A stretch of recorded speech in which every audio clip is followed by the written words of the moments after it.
Hello and welcome back to the channel. Thank you for joining me in another of my wonderful interviews. Are you one of these people who've got those credit card bills coming, consumer credit mounting up, and you're going, oh my goodness, I don't know what to do? And you've watched all these lawful remedy videos and you think, oh, there's got to be a way to do this, okay, to conquer it all. Well, it's time we spoke to somebody who is helping people to do that, to help you know whether it's worth doing, chancing your luck, or being prepared and doing the research to see what could be done to help you. It is, of course, the one and only Peter Wilson, who I've spoken to many times in the past. We haven't spoken to him for a while, so he is back. Hello, Peter. Hello, thank you very much for having me back. How are you doing? I'm doing very well, Peter, and it's lovely to have you back. Up there north in Newcastle, where you're based. I'm down on the south coast in Sussex. And we both seem to have got a little bit of sunshine at the moment, although it does get a bit cold every now and again when the clouds come over. Yeah, plenty of sunshine, So I've got loads of solar panels, second-hand solar panels out in the garden collecting power to avoid, any bills going too high. Fantastic. And when those clouds come in, they can be quite daunting. And that cloud might be a brown envelope, windowed envelope with a demand or something, can't it? And that can cloud your day. We're going to be talking about consumer credit, credit cards, unsecured loans, and all that sort of thing, as opposed to some of the other things that we have spoken about on the channel, like the council tax and HMRC and inland revenue, all that sort of stuff. So where should we start with? Maybe just start with how people get to a point where the debts amount up and they can't cope. Yeah, I mean the thing is, right, everyone's got a different stories. We know all that, but it seems very common over the last few years that a lot more people have got themselves into this situation because they locked everybody down for a long time, didn't they? Right. They actually stopped people and yes, I know people did, what was it they called it? Furlough, or you got a lot of Oh, people yeah. who were on wages kept getting the wages, but not everyone has a job. Some people are self-employed. And it was very, very hard. We never got any money. We were running my own gym we never got any money for anything. And as soon as the says we're going to stop, we're going to close down all the gyms. I mean, like 75% of our membership cancelled the direct debit within that first 2 days. I was like, well, Yeah. there's thank you for your loyalty, So it was quite shocking, and we didn't get any replacement money or help. So and we managed to survive, luckily enough, but a lot of people didn't, and Mm. or a lot of people have got themselves into more like debt and bad situations. I do know two or three people that I've helped, and they were literally living off credit cards for nearly a year, but I didn't have Yeah. any income coming in. So that is very common nowadays. But sometimes just things happen when maybe you're not even paying as much attention as you should to what you're doing with your credit cards or bank loans, and it just piles up and you're quite high in debt before you know it. And it's not you can't put blame on people. It's just No. sometimes things happen, and that's the way it is. And you should never be judgmental anyway.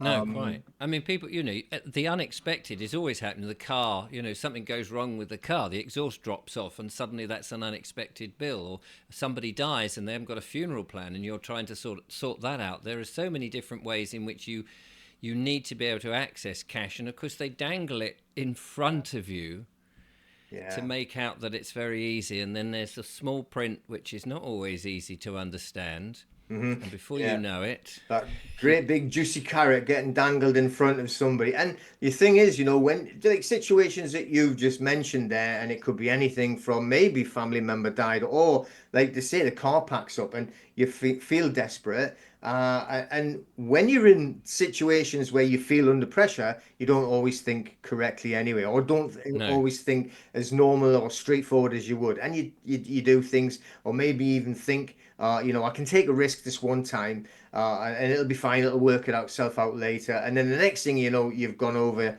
your head like in debt. But what I'm talking about is consumer debt, so things like credit cards, bank loans, catalogs, that type of thing. I'm not talking about like what you mentioned, the bills or anything, because mm, there is a different process to it all. So when you're actually talking about like consumer debt, now we know if you've done any research, you know that in reality, on the financial side, the fiat currency side, they don't actually lend you any money. They don't give you anything.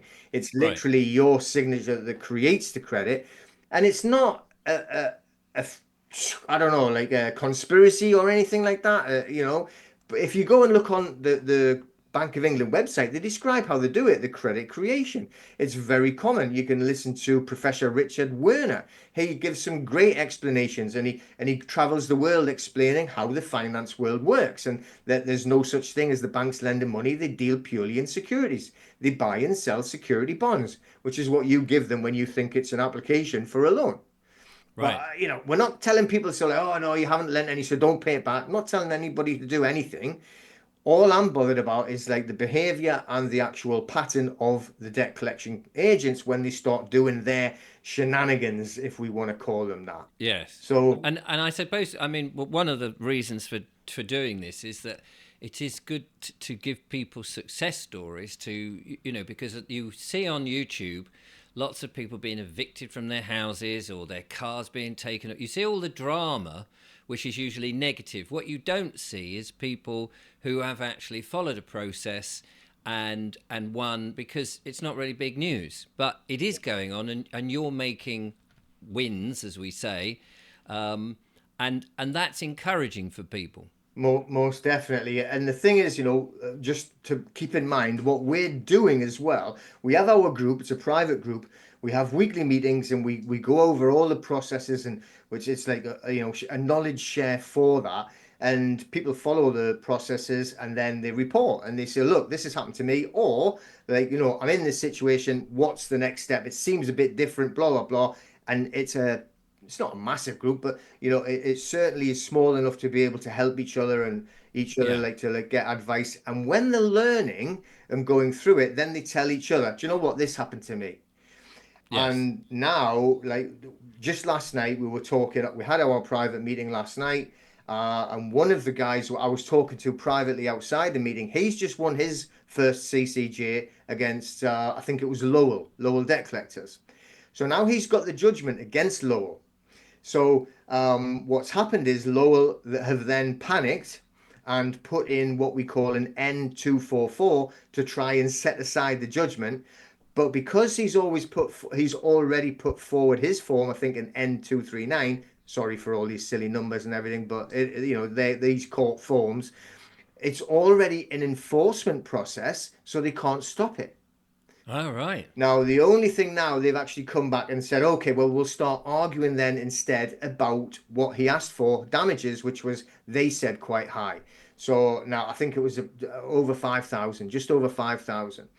But now the judge says, well, no, we agree. It's his judgment. He's won it. He has got a CCJ against you.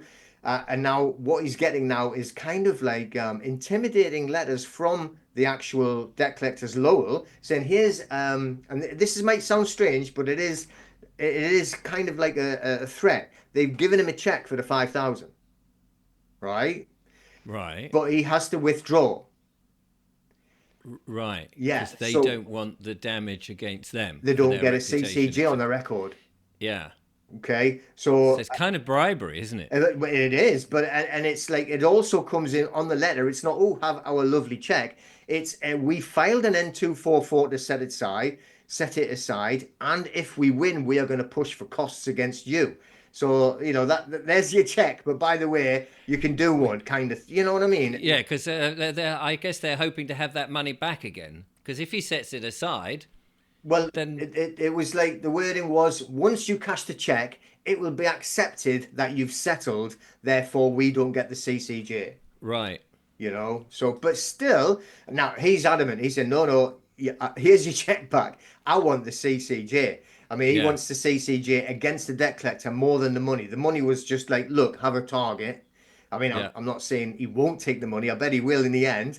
But so now he's got a CCJ, right? Absolutely fantastic.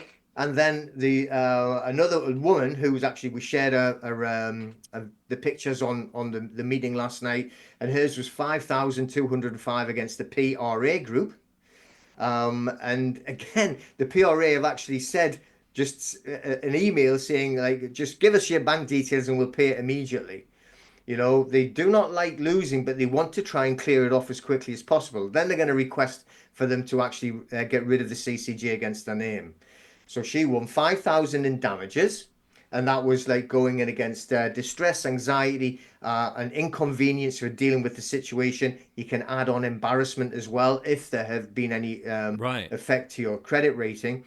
Plus, she got the 205 back, which was what she paid to file the claim against PRA Group. You Yeah. know, so and it definitely works if you do the process correctly. So we are not going to challenge the debt. You never ever challenge the debt. Quite a few of the people that have been into the court, because you do have to. They all right. They won without getting into court, but you will end up in court. Sometimes you're going to end up in court. So don't expect them to be sending you emails and checks like that all the time. It's not always, as easy as that. You will Right. have to go and talk in a court, and you have to know how to answer a question. So Yes. you can't just go and give them and say, well, we've actually got this case law, and the judge says, oh, explain that to me. And you look at him and go, what? Yeah. Yeah. He's going to know that you haven't got a clue what you're talking about. You've gone off, like they would say, a template or whatever, and they're probably going to find for the other side. Then you've got to know your stuff when you go in. So we do a Yes. lot of preparation, and like we're going to do some role play soon as well. And actually just help give more knowledge share so people are more aware of what's going to happen when they go in. So we are not challenging the debt. We're not saying we don't owe it. And some of the ones that have been like into the court and the judge has said, so you saying that you don't owe the bank money, they went, that's irrelevant. We actually did have a loan from the bank. What we're questioning is why have these people got involved and where's the proof of their ownership of the actual debt?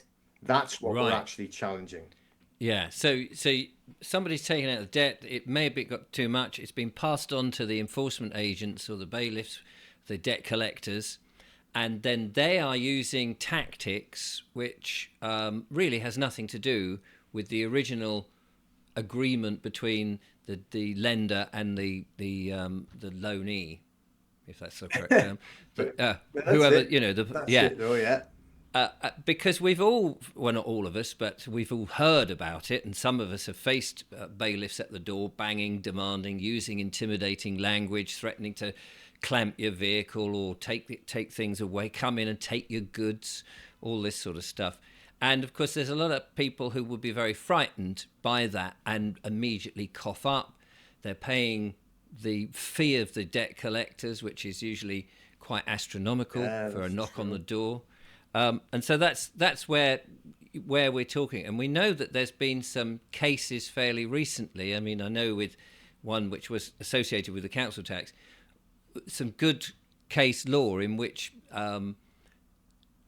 if they haven't got their paperwork together, you can take them to court and say, look, this isn't a true liability order or Yeah. whatever it may be.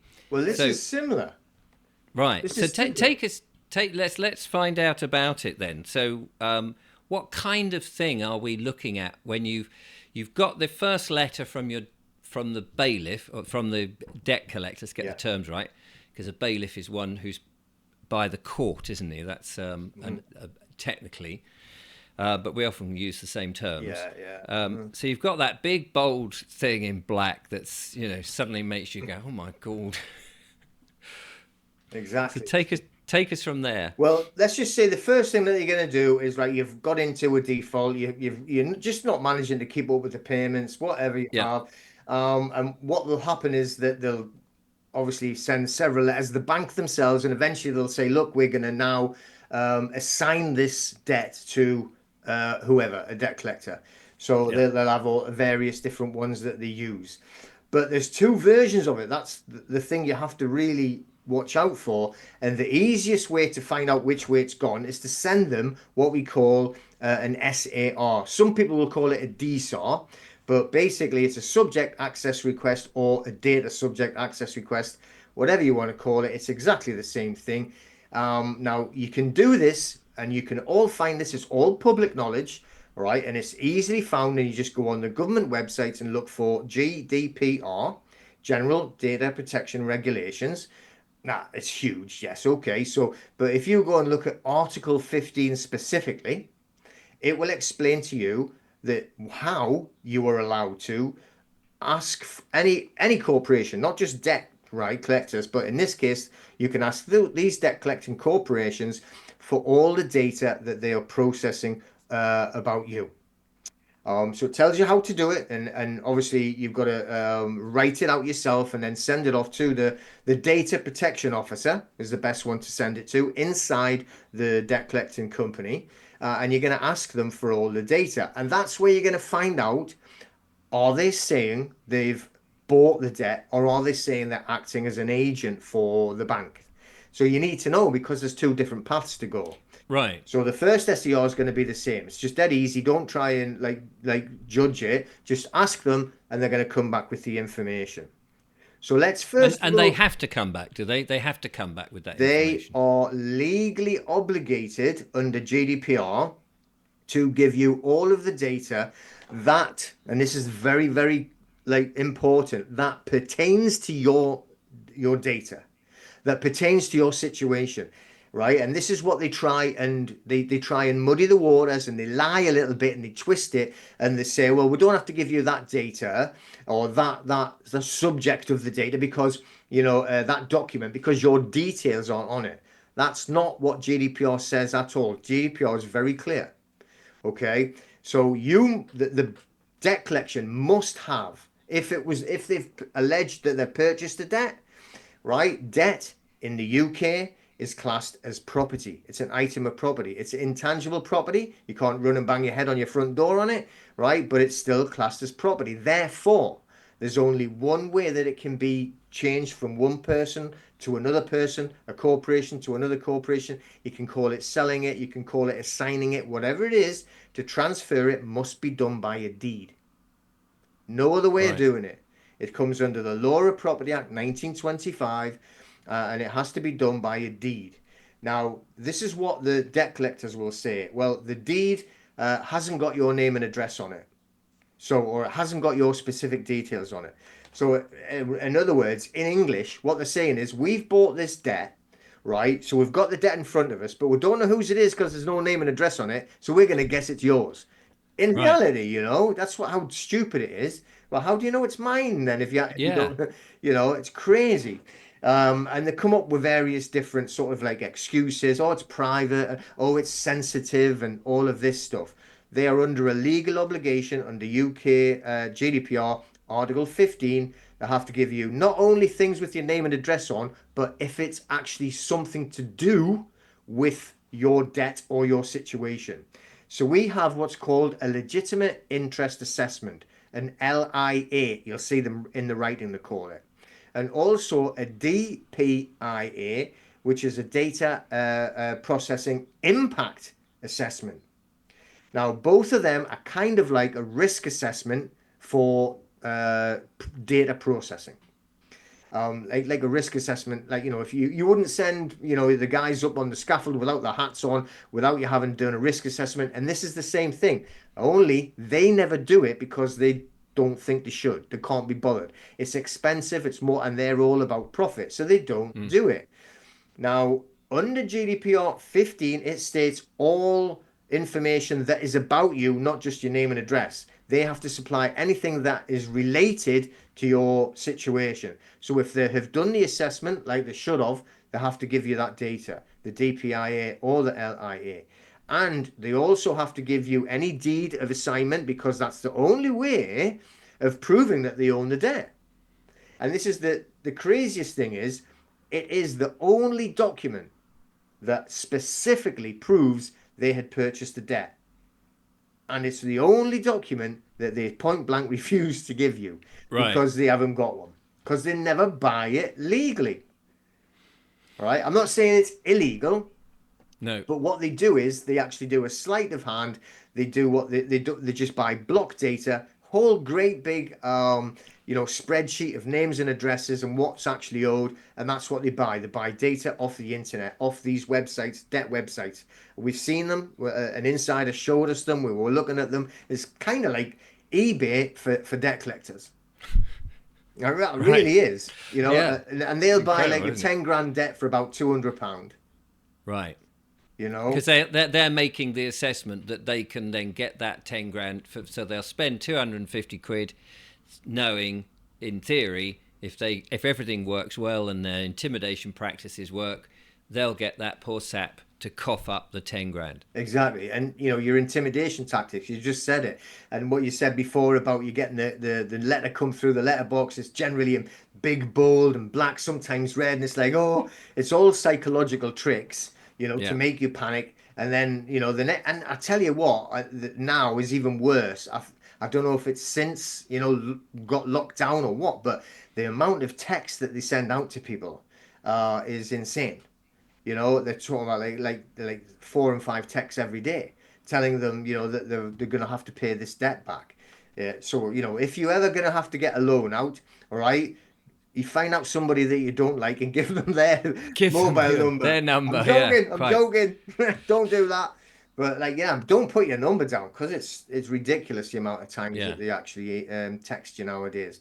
But it's all about intimidation, and they're going to try and ask for that 10 grand back even though they've only paid 200 quid.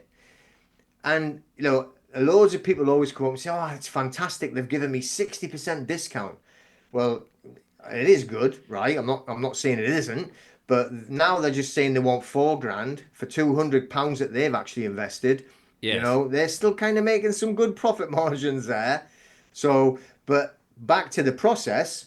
So what happens is when you send the SER, they're going to tell you, no, no, we're only acting for an agent. So now we know they've got no contract with you for starters, right? They've got no deed of assignment, which means they have no legal standing. And the last thing, they have no chose in action or a thing in action, which is the ability to enforce it through a court.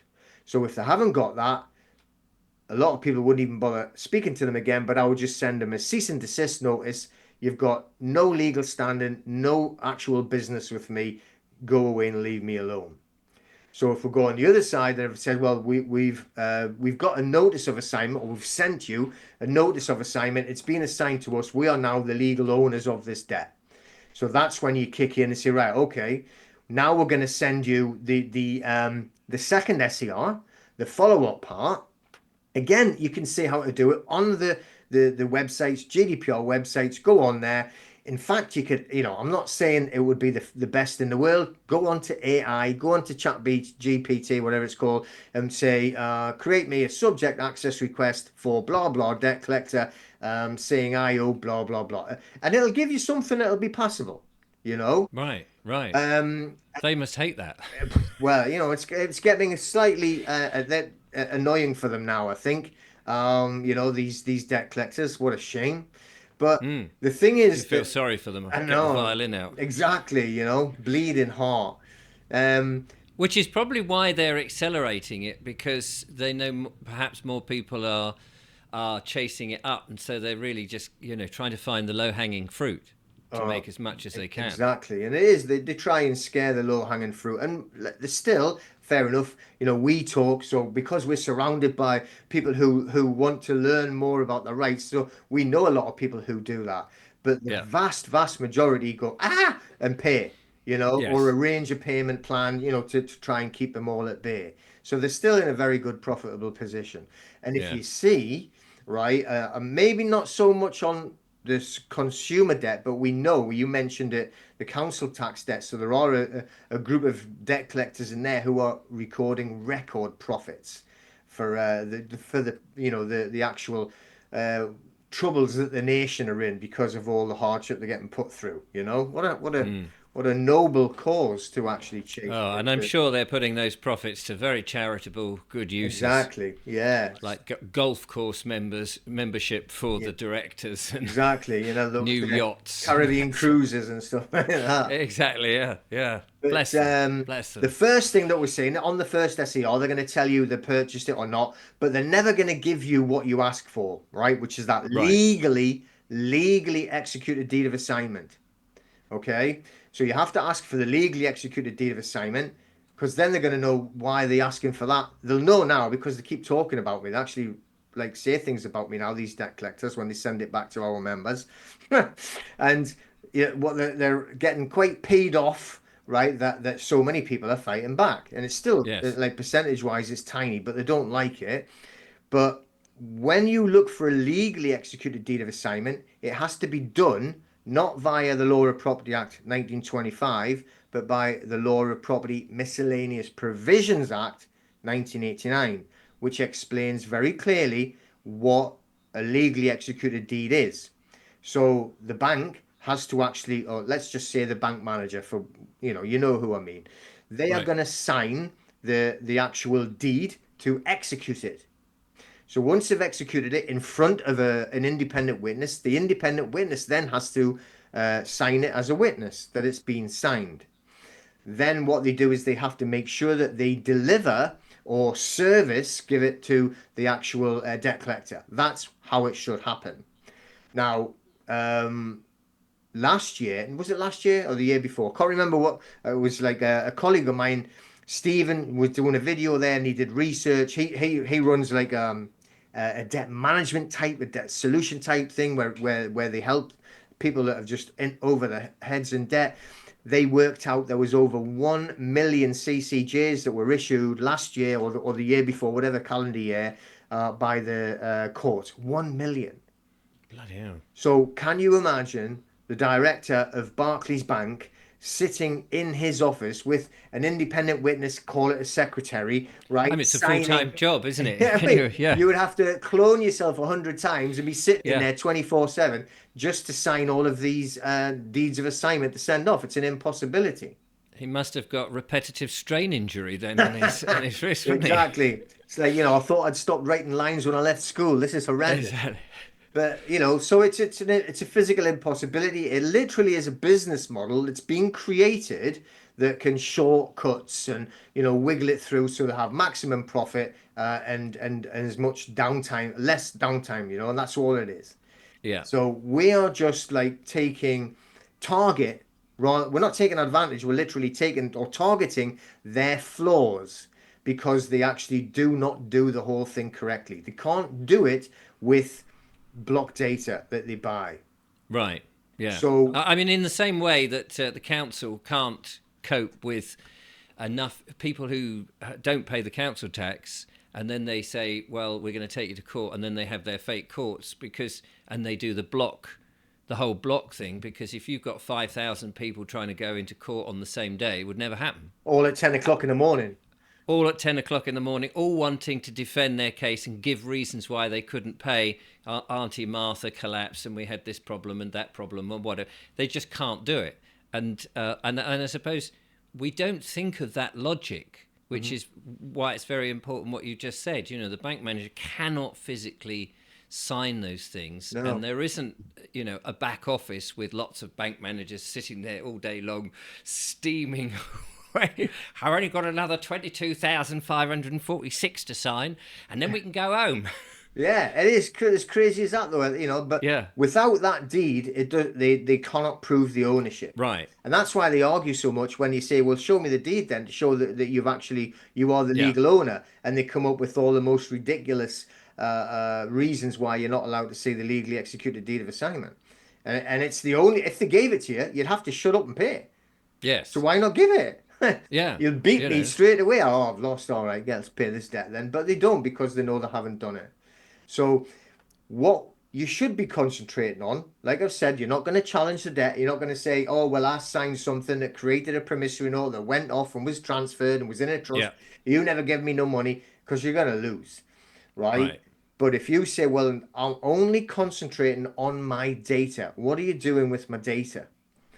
Now, GDPR is very explicit. It shows you quite plainly when it says all of the data, they have a legal duty to give you all of the data, which includes, as I mentioned before, the LIA, the DPIA, as well as the deed of assignment. They have to do all that. They even have to send you little notes that they've passed to each other if they were talking about not your name, but your debt.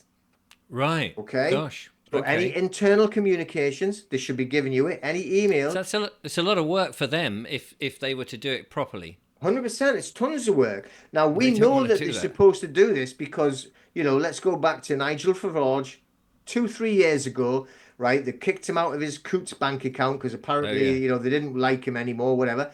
Now, somebody explained to him, and I was like listening to him when I thought, oh, wow, yeah, somebody's been good for you.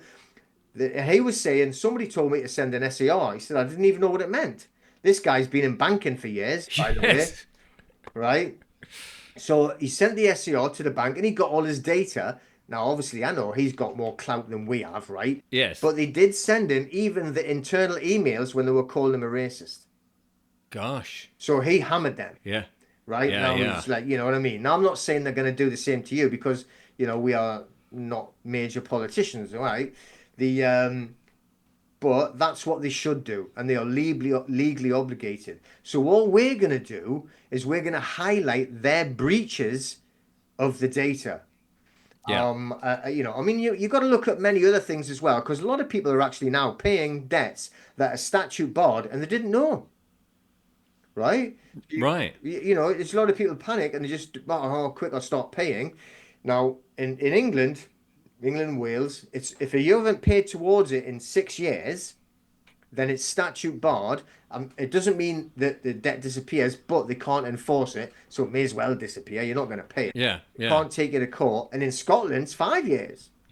So if you haven't paid towards it in 5 years, then it's written off, kind of thing. It's never written Yeah. off. They, Yeah. they Yeah. are allowed to ask for it, but they can't say we're going to take it to court for it. Right. So it's gone. And if you won the pools and you were that generous and you saw those poor people on their boats and thought, I better help them out, you could pay it if you wanted to, but who's going to do They that? need another round of champagne around the pool. Best get them the Yeah. debts Yeah. paid there. Yeah. So but you've got to check out all these things as well. But Right. we're going to concentrate on have you fulfilled your obligations under GDPR? So a lot of them completely lie, right? So they won't actually supply anything. And you've got to make sure that you don't wander off the road and then start talking about, do you owe the debt or not owe the debt? Stick to GDPR. Be laser Right. focused on GDPR. Highlight their breaches. And when they are breaching GDPR, that's when you can hold them to account, which some people don't get, right? Well, so the debt's still there. No. Once, first of all, the bank has already closed your account. We know this. They'll close the account when they sell it to the debt collector. Right. And you get a notice saying this account is closed. Block if it's a credit card, you can't use it anymore, whatever. They see the account's closed. They can't reopen it again. So it's moved to the debt collector who now cannot prove ownership because they will not provide the legally executed deed of assignment and various other things where they're not providing all of your data, so they're breaching the data. You are going for a breach of data. That's all. You're not going to try and say they did anything else. It's not fraud. You're not going to try and claim Right. something that you can't prove. Right? So Right. don't, a lot of people say, oh, it's fraudulent. And I get where they're going, but you try and prove that in a court of law, Yes. right? Yes. So that there's no doubt, right? But on GDPR, you've got it written on paper. They haven't done this, they haven't done this, they haven't done this, and there I've asked for it under Article 15 GDPR. And if they haven't supplied that data, then that is a breach. Now, what they do, like everyone says nowadays, we know this data is the new gold.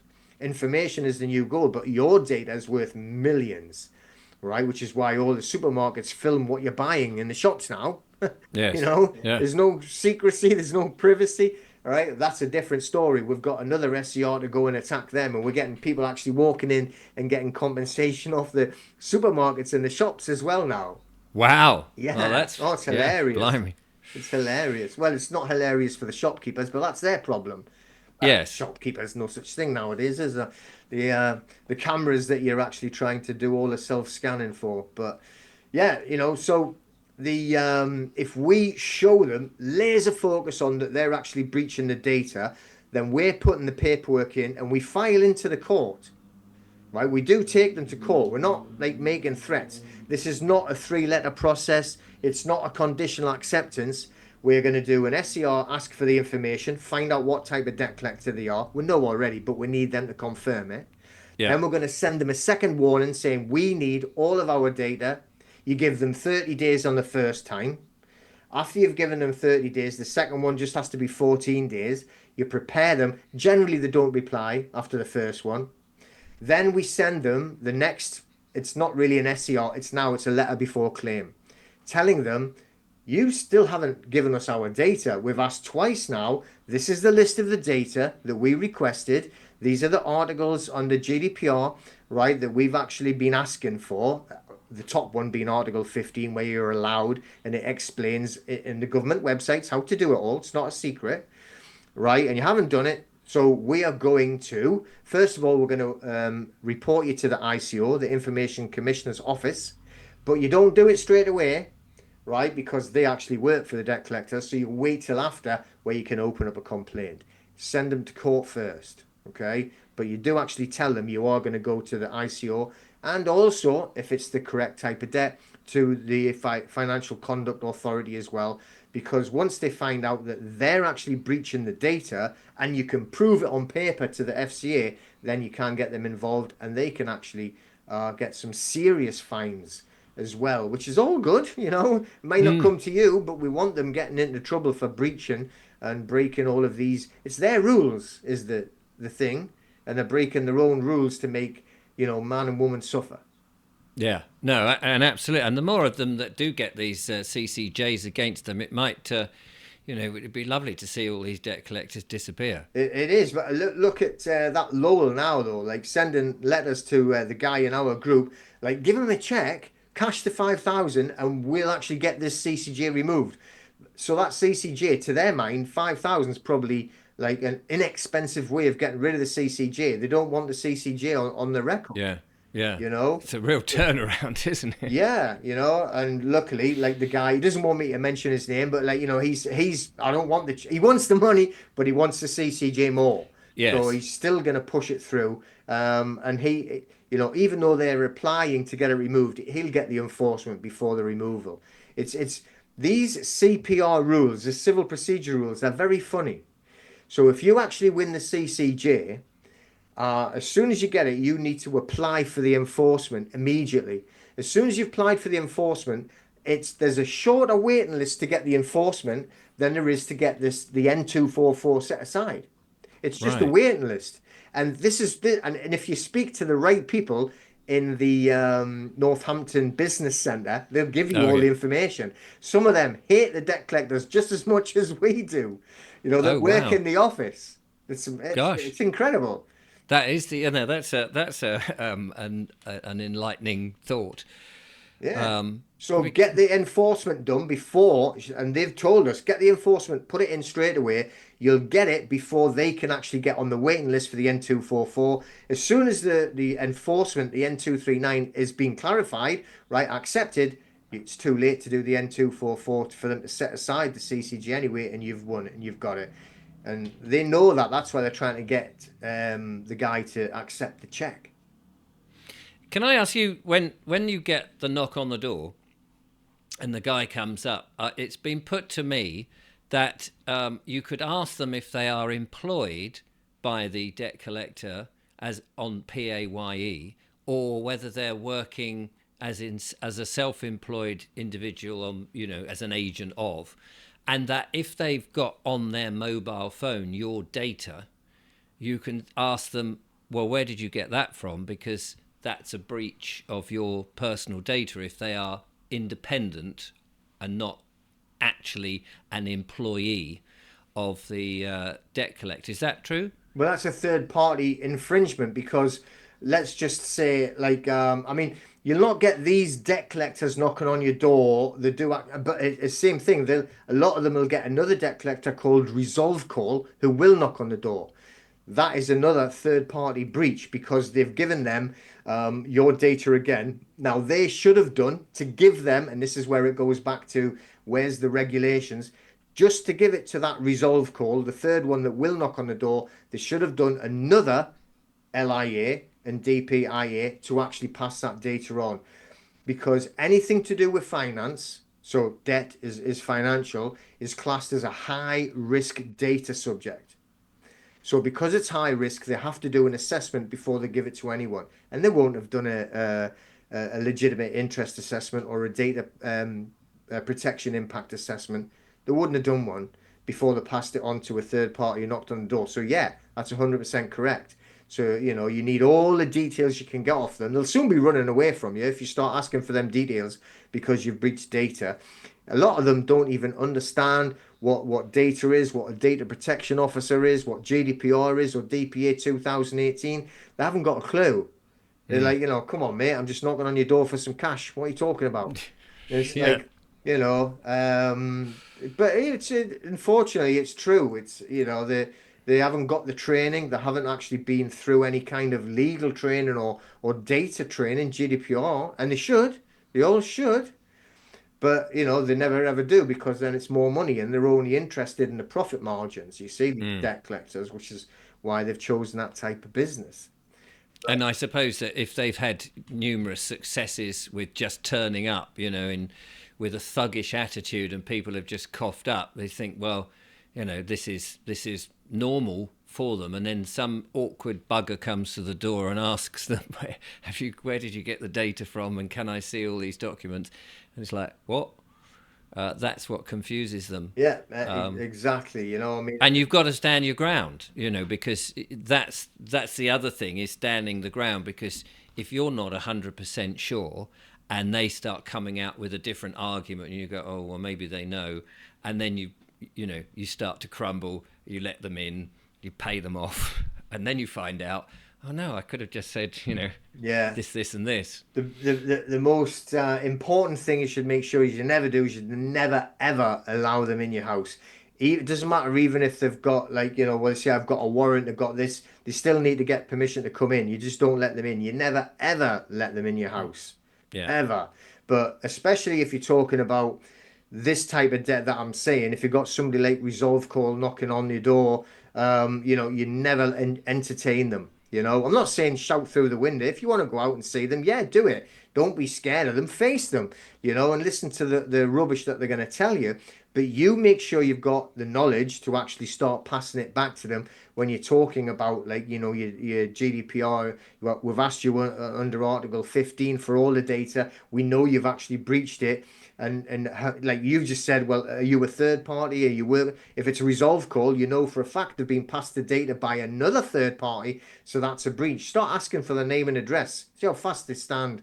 They'll be like, gone. You know, oh, that's a data breach. I need your name and address for the prosecution file.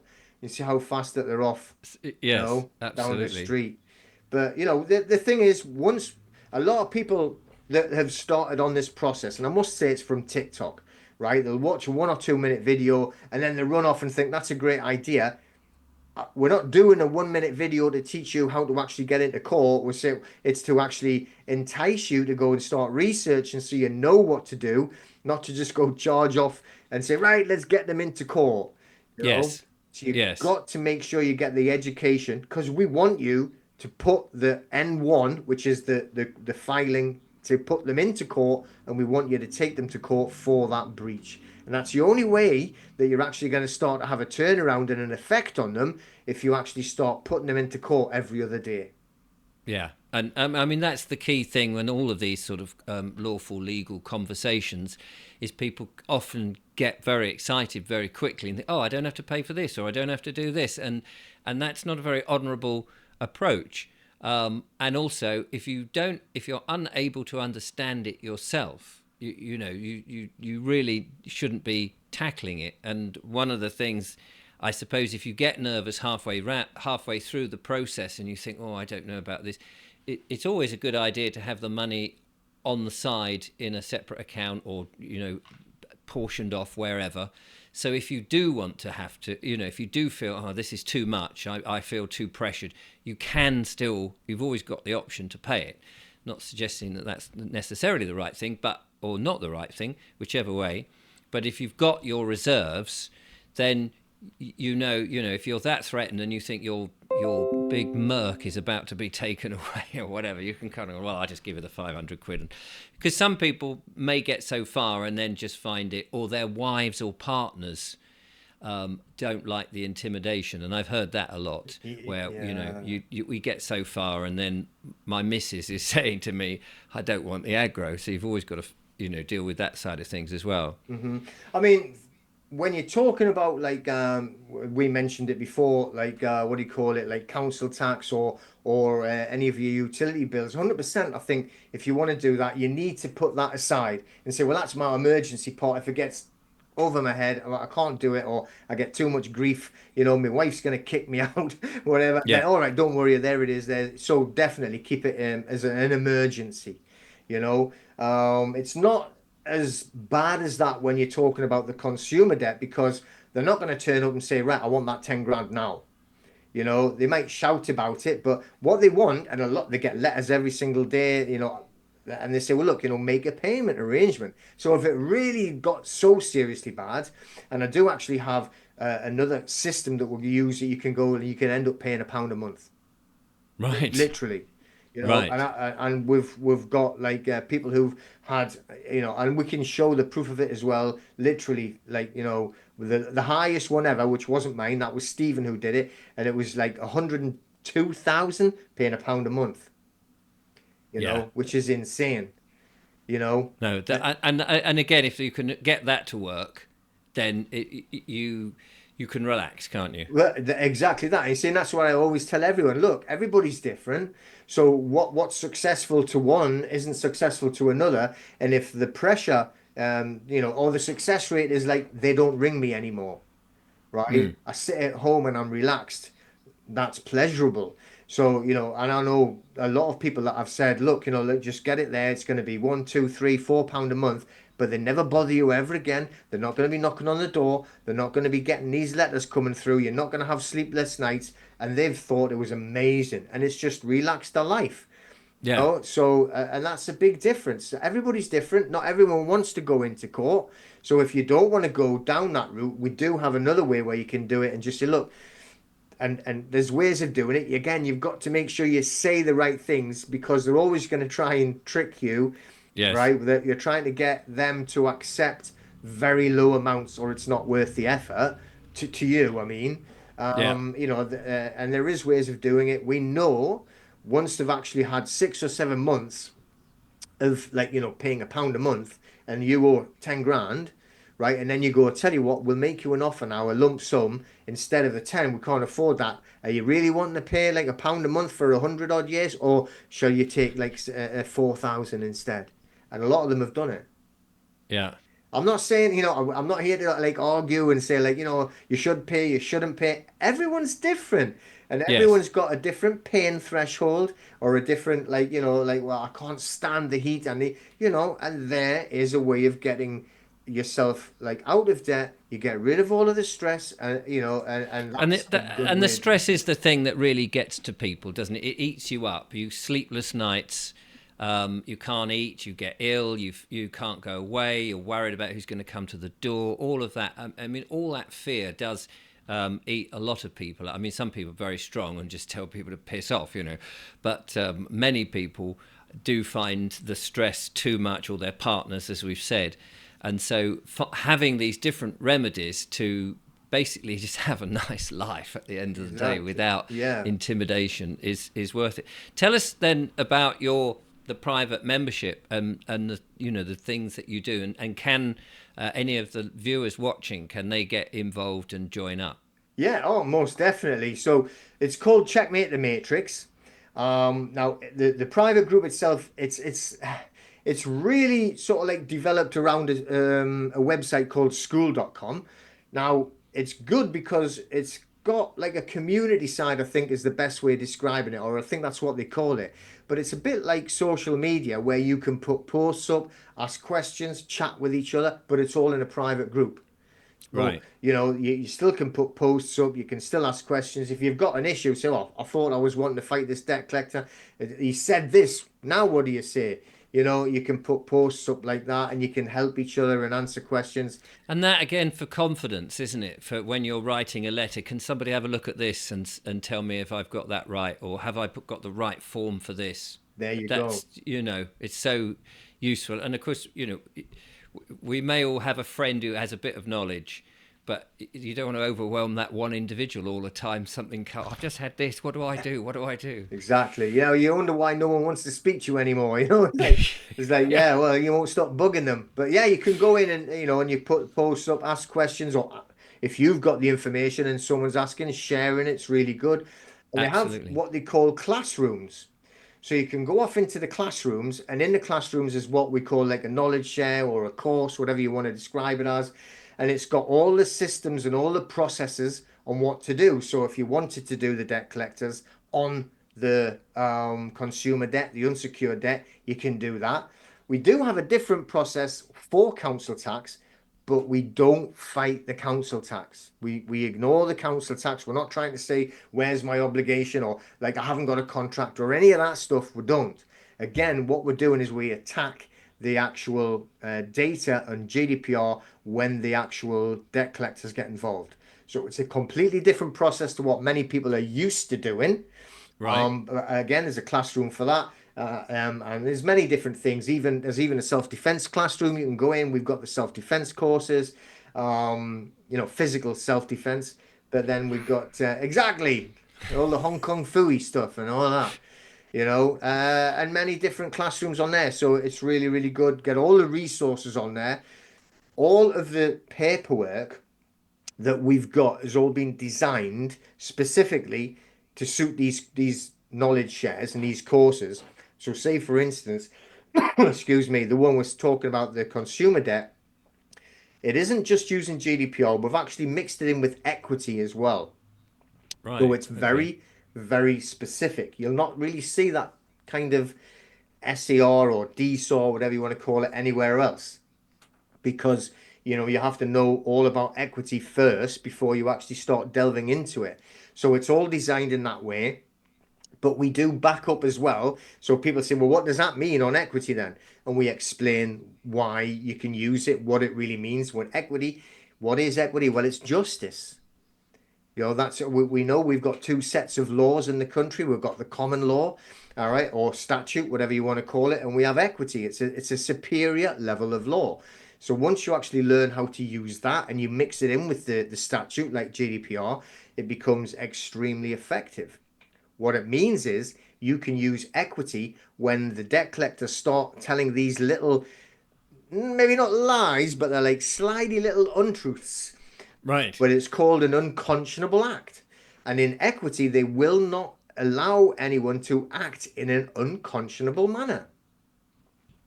So if you mix it in with that and they start to say, well, we don't need to give you a deed of assignment because it doesn't say anything under GDPR. Well, there isn't a list on GDPR which says what you have to give. And we actually have had that said, well, there's no list on there that tells us we've got to give you that. It's like, they say some stupid things sometimes, but that is trying to obfuscate, and that is an unconscionable act. So we can actually state that under equity. And if you're going to, we don't use the Northampton Business Centre, we use the local courts, not magistrates, obviously, stay away from all them clowns. But there, they actually have a dual jurisdiction where you can actually bring equity into it. So, we have that ability. Right. Gosh. Well, I'll get you to leave me the links so we can put that in the description so Hmm. that people can go there. And I'm sure that you have whet a number of people's appetites now. For those people who've got these letters or had these letters and they're worried and they're thinking, golly, I want to do something. I don't know what to do. And I get lots of questions. I do say to people, I'm not an agony aunt, and I do have to sort of send them to different people. But it's great to have that resource to say, go here, and what kind of problem is it? Oh, okay, go here, and look it all up, follow the advice, and learn it yourself as much as you can. But what you've just said there with the community of people who are keen to help, because that's going to help everybody as we share these Hmm. ideas and the processes. But the good thing is as well in the community are the people who have been winning the cases against Right. the debt collectors. So you can speak to them direct as well. So everybody shares the wins. So as soon as the win got up, I've got a CCJ, or a lot of them say, look, we have once they've had two or three SERs and they're getting down to the we're going to take you to court that we're sending. We get letters coming back or emails coming back saying we have taken a business decision and decided to cancel the debt. Well, there's another fantastic win. You don't have Yes. to get into the court, but now you don't owe that debt anymore, and it's all wiped off. So we've Yeah. got loads of them as well. And you can talk to the actual people once you see them putting a post up and they'll say, well, what happened? Tell us. So then you get like, oh, well, all right, it does work then. So, the one thing that they know that they can't get is the CCJs against them, and they can get them for the breach of data. Don't try anything else. It's not, fraud or Yeah. harassment or anything like that, because it's very, very hard to prove. So, but if you can go up the paperwork and you can show what they haven't supplied, then it's easy to see that where the breach of data is, and that's what you go for. And you can share it, speak with the other people who've got the results, and they'll actually tell you as well, what to do, follow what they've done as well, not just me, but what they've done, and been able to get those positive wins as well. And I'm sure that they don't like the fact that these membership things where people can share all this is around. They probably absolutely hate people like you. Oh, for definite. We do get a lot of notices now coming about, or replies to the SERs saying, we know that you've just been speaking to someone on social media. We've seen him on social media. Stop listening to him. Actually Yeah. saying that. I think, what? Oh, You've really? got to be Yeah. kidding. But Yeah. yeah, so, it's quite funny that really, but it's like they're really throwing their prams out, their prams out of the Prams toys out of out the of the toys. pram. Something like that. Yeah. Peter, as ever, brilliant to talk to you. Thank you so much for coming back on the show. The hour has just whistled through my Oh, fingers. It is amazing. So, ladies and gentlemen, I hope you've been excited by that. I know I have. The links will be in the description. Check them out. Go and have a look.